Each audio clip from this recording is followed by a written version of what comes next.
The title has many meanings, and there are many stories about people who practice magic, both men and women, for specific purposes to harm others. For example, a woman might cast a spell on her husband and a man on his wife. A mother might use magic to distance her father from a woman he loves, or a man might cast a spell on his friend to make him divorce his wife. Everything you will see in this story is real and true, even though it's close to fiction since I haven't experienced it myself, and I hope no one ever tries it. Before we start the story, you are now listening to a new episode of Untold Stories, this episode titled as The Cursed Ring. Before we begin, I want to explain how someone becomes a magician. First, they must be stubborn and determined, without any shame or conscience. They must lack empathy or compassion, and be an enemy to all religions. They should be ready to commit any crime and act like garbage, meaning their clothes are always dirty, and they avoid soap and water for their bodies. Their smell is always foul. At that point, they can see the cursed creature, which is the devil. They must also have expensive magical books, and they go out at night to an abandoned place, a house, or a trash-filled area or bathhouse, any place where the devil might be. Then, they remove all their clothes, draw a circle, and write symbols and the names of demons in the center. They bring silver items, deface and dirty them, place them in the middle of the circle, and bring a special kind of seeds and place them on a tray. They sit in the circle and start singing names of certain demons. That's when they become a magician. Mohamed tells his story. I'm Mohamed, 24 years old, working at a tourism company. After finishing my studies, I liked a girl at the company named Sara. We had a long love story, and I decided to propose to her. But first, I needed to consult my family. I took the opportunity when the whole family was together and told them I had decided to propose. Everyone was happy, and my mom was really happy and said congratulations. But my aunt, my mother's sister, advised me to wait a little longer. My dad said, "Why? He's 24, he needs to get married." Enough! My aunt responded, "When did you get to know this girl?" I replied, "Well, I know her, and I'll decide." After a brief silence, my mom said, "Maybe she's upset because she wanted you to marry her daughter Miriam, but I told her I wasn't thinking about Miriam."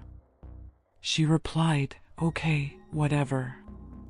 Congratulations, my son. When are we going to arrange the engagement?" I said, "Inshallah, next Thursday." She said, "Congratulations." The day came, and we were going to meet Sara's family. The whole family came with me, and we arrived at Sara's house. Everyone was really happy, and they received us well. I spoke with Sara's dad. They were really nice people. Sara's dad agreed, thank God, but I noticed my aunt stood up and pulled Sara aside and asked her to wear a ring to see how it looked on her. Sara put it on and said it was a gift from her. To me, the ring from my aunt was something special. The day went well, and that night Sara called me. She was really happy. We talked for a while, and she said, "Don't worry about me, but if the ring my aunt brought you didn't please you because it has some strange and unreadable writing on it," I said, "It's fine, she did it with good intentions." Then Sara said, "Oh no! Where's the ring?" I just put it beside me. I laughed and said, "Maybe it was taken by someone." Then Sara's voice cut off, and I called her, "Sara, where are you? Answer me," but I heard nothing. I kept calling her, but got no response. I waited, and then her father called me and said, "Sorry, I was talking to Sara, but she stopped answering. She's in her room. Wait, let me check on her." I heard her mom shouting, and I got scared. I quickly put on my clothes and rushed to their house. I knocked on the door, but no one answered. The neighbors came out and told me they had taken her to the clinic. When I arrived at the clinic, I found Sara's father, mother, and some of her family members there. I asked them what happened, and her dad said, "I don't know." I found her lying on the floor, her hands covered in blood, and her fingers swollen. The doctors didn't know what was wrong with her. I went into her room, and I saw bruising under her eyes, like she had been hit, and her fingers were badly swollen. I told the doctor to do something, and he replied, "We don't know what's wrong yet. There are specialists who can help." So, we searched the clinics, but no one could figure out what had happened. One doctor suggested we get a religious healer, so her dad brought a famous religious healer called Sheikh Al-Qura. The sheikh read some prayers over her, and she woke up, but then she started breaking everything in front of her and hurting herself. Sara turned into someone else, and the healer didn't know what to do with her. Her parents were crying beside her. When she woke up, she asked, "What happened? Who did this to me?" Then she saw Mohamed and said, "You're here, my love." She started talking to me, and I felt deeply moved. I wanted to cry but couldn't. I didn't want her to know that something was wrong. She asked, "Why are you all staring at me like this?" I said, "Sara, do you remember when we talked on the phone?" She said, "Yes." I asked, "Do you remember what happened then?" She replied, "I fell asleep." I asked, "Do you remember anything else?" She said, "No." I handed her the Quran and told her to read it. She screamed at me, saying, "I don't want you anymore." I asked, "Why don't you want me?" She said, "I don't love you." Her father asked her, "What did you say, Sara?" She was quiet for a moment and then said, "Someone asked me if I remembered anything, and I said no." I told her, "But I gave you the Quran to read." She asked, "What did you say?" I repeated, "Read the Quran." She yelled, "I can't hear anything," and I insisted, "Please, read the Quran." Her mother cried, "What happened to my daughter?" Sara said, "I'm fine, don't worry." I asked her, "How did you hear your mother?" She replied, "Because her words are clear." I was confused and didn't know what to do, so I told her father to bring another religious scholar. He said, "Let me check, son," and left. I went home, still troubled. When I got home, I called my mom and asked about a t-shirt that had been on the bed yesterday. She said she hadn't washed it, and I asked, "Then where is it?" She said, "I don't know." I simply said, "I'll wear anything else." So, I accidentally fell asleep, and when I woke up, I found the mirror next to me in my house, looking as if it was cracked. The door to my house was closed. I couldn't see anything, but I heard a sound, and the door was slowly being closed behind me. I saw something long, facing me from behind. I thought it might be my clothes hanging behind the door, but then I realized there was something standing there. I was really scared. I reached out to turn on the light, but I sat back down and hugged the bed, trying to focus. I saw a head moving up and down quickly, and the real fear took over me. I tried to sleep again, covering myself and covering my face. Then I felt something pulling the blanket, and indeed, the blanket started to be pulled slowly. I tried to pull it back, but I couldn't do anything. The whole blanket was pulled off and fell to the ground. I quickly got up and turned on the light, but the light wouldn't turn on. I felt air behind me. I said, "Bismillah," Rahman, Rahim. Allah, put a barrier between us and them. I seek refuge in you from the whispers of the devils. I wasn't afraid to look behind me anymore. The door was in front of me, and I wasn't going to turn around. I ran to open the door. While I was running, I bumped into something, but I didn't know what it was. I felt something like a body. I fell to the ground and got up quickly, ran outside, and turned on the light outside. I brought the Quran and kept reading it all night. What I saw was too much, or maybe I was imagining things. Suddenly, I received a call from Sara's father. It was strange because I had just been thinking about her. He told me to come to their house. I went there, and when I was going up the stairs, I heard Sara screaming. I knocked on the door, and her father opened it. He said, "Look, Mohamed, everything has an end, and Sara is no longer Sara, she's someone else now." I asked, "How is that possible, after all this? How can I forgive her?" He said, "No, of course not." I saw Sara come out of the kitchen, her legs not touching the ground, and she went into the bathroom. I asked him, "Isn't that Sara?" He told me, "She's in the house, but who is in the bathroom?" He looked behind me and said, "Where is my son? The bathroom is dark, and she can't even get out of bed." I said, "I swear, if she's in the bathroom and sees me, I don't know." He told me to come with him. He opened the bathroom door and said, "Look, there's no one here. I want to show you something." He opened the house door, and I saw Sara lying down with her mother sitting beside her. He said, "Did you see that?" I kept thinking to myself, am I going crazy or what? Sara's father told me, "You're my sick son." I said, "No, I'm fine." Sara's mother got up from the bed and came towards me, saying, "Mohamed, Sara, when she's like this, she always calls for you." I said, "She's going back to her old state." She replied, "Yes, when we sprinkle water on her with Quran verses recited." I said, "Okay, I'll help you." I wasn't really supposed to say this, because suddenly Sara woke up, grabbed her hair, and started biting her hands like someone eating meat, tearing at it with her teeth. Her hair started to fall out.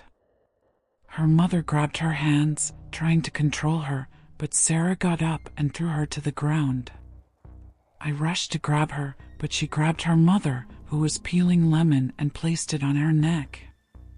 I couldn't even grab her hands. Sara was looking at me with tears in her eyes, and it seemed like she was almost back to her old self. I told her, "Sara, can you hear me?" I saw the knife and she kept crying. I told her, "Oh Sara, the knife." Sara passed it over her neck and her blood splashed onto my face. Sara's blood, my beloved, the one who was going to become my wife. After that scene, I fell to the ground from the sheer shock and couldn't hear anything anymore. I was still conscious, watching her as her soul was leaving her body, and she was looking at me until her last breath. Sara died, the best thing in my life died in front of me, and her blood dried on my clothes. I was sitting at the wake, not feeling anything, just thinking about her. When the wake ended, Sara's father came and said to me, "Take this ring, it's Sara's, your beloved, the one your uncle's wife gave her." I asked him, "What should I do with it?" He replied, "Maybe it will remind you of her." I took the ring and kept thinking about why this happened, especially when I decided to propose to her. Surely someone did something to her, but who? Days passed, and I went through a strange period. I could barely drink water and was always tired, even at work. I forgot a lot, talked while asleep, and saw people who resembled me at home. I asked my dad to take me to a sheikh.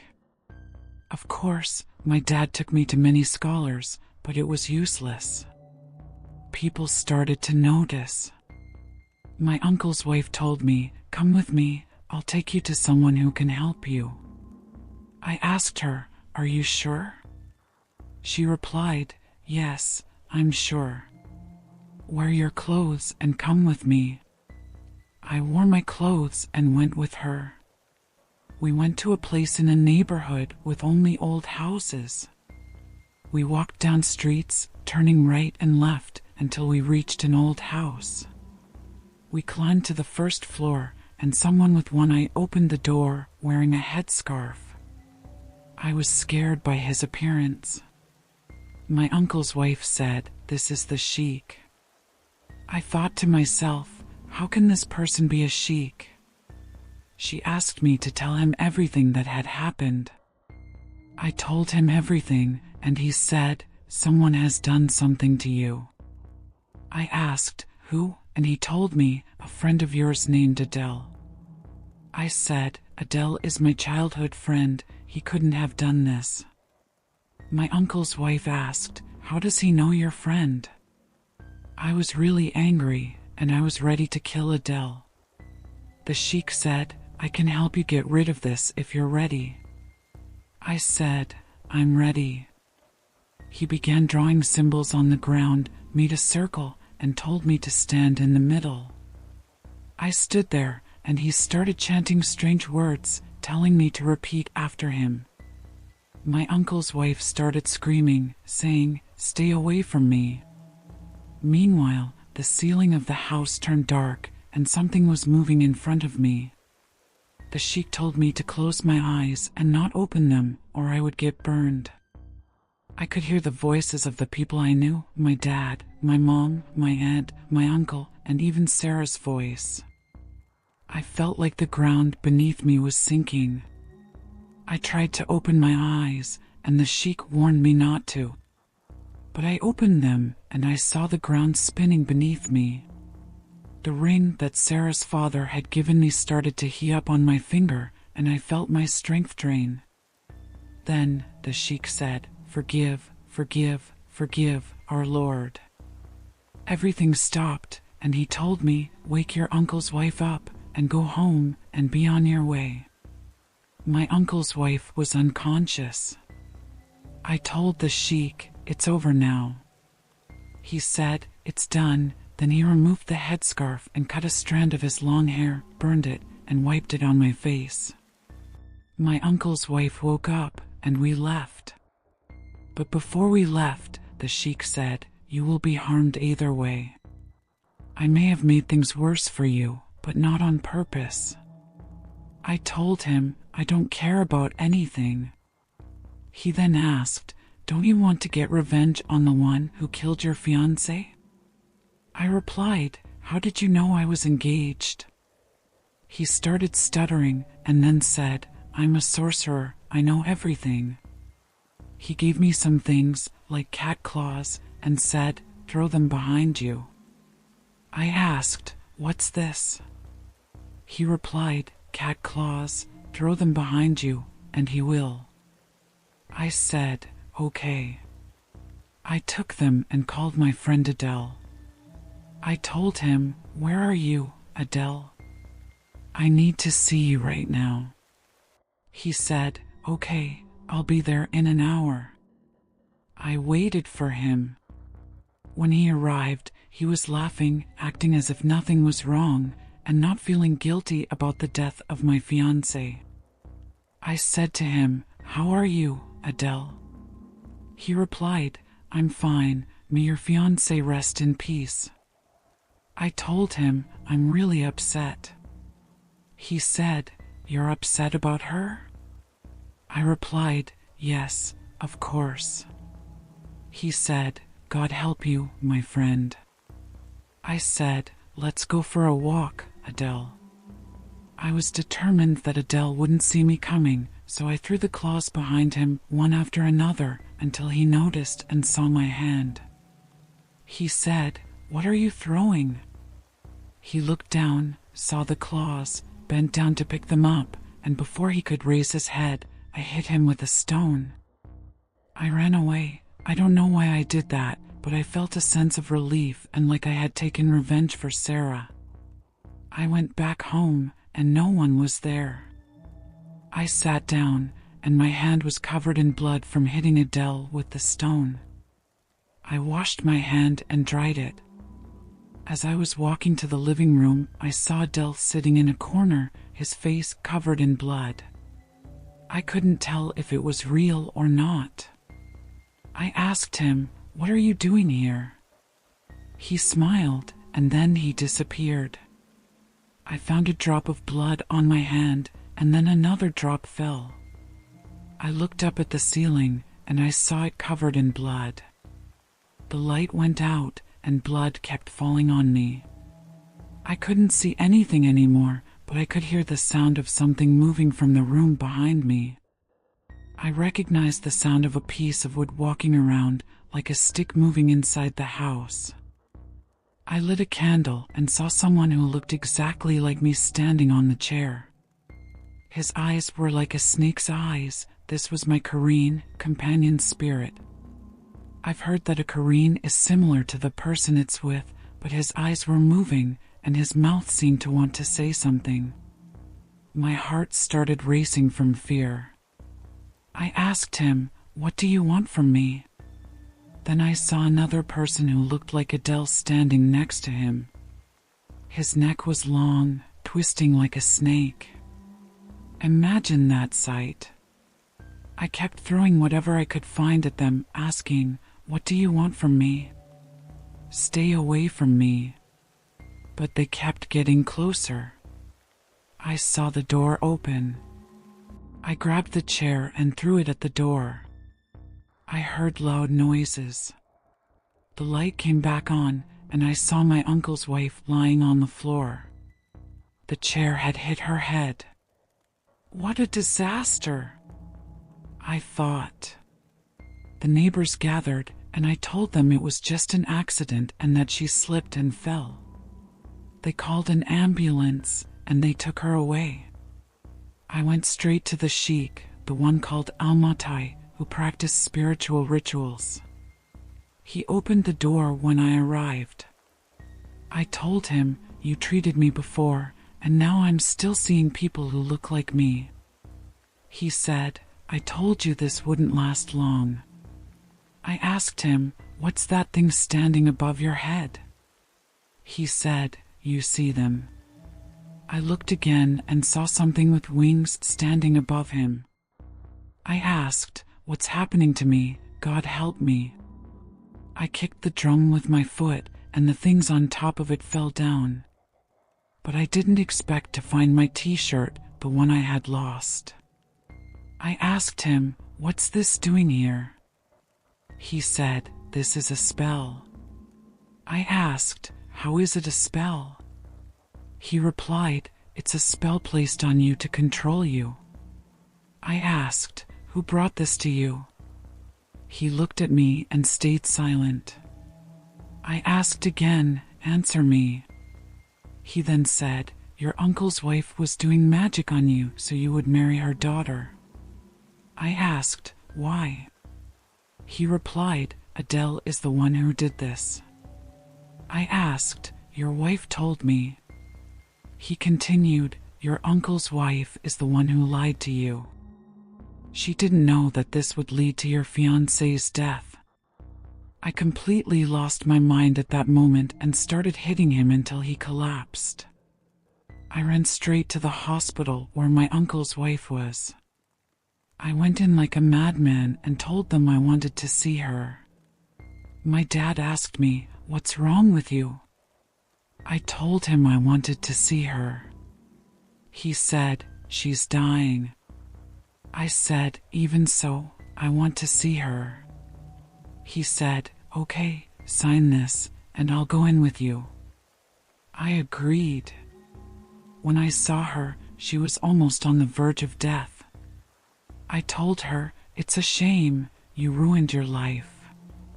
How are you going to face God?" She was looking at me, but couldn't respond. I told her, "It's almost over. You'll soon be in your grave. How are you going to face him? You've taken the best thing in my life from me." She lifted her head and said, "Your mother is the one who gave me your things so that you wouldn't marry Sara." My dad heard this and asked, "What are you saying?" I replied, "Even as you're dying, you're lying." She said, "I will die, but this is the one good thing I did.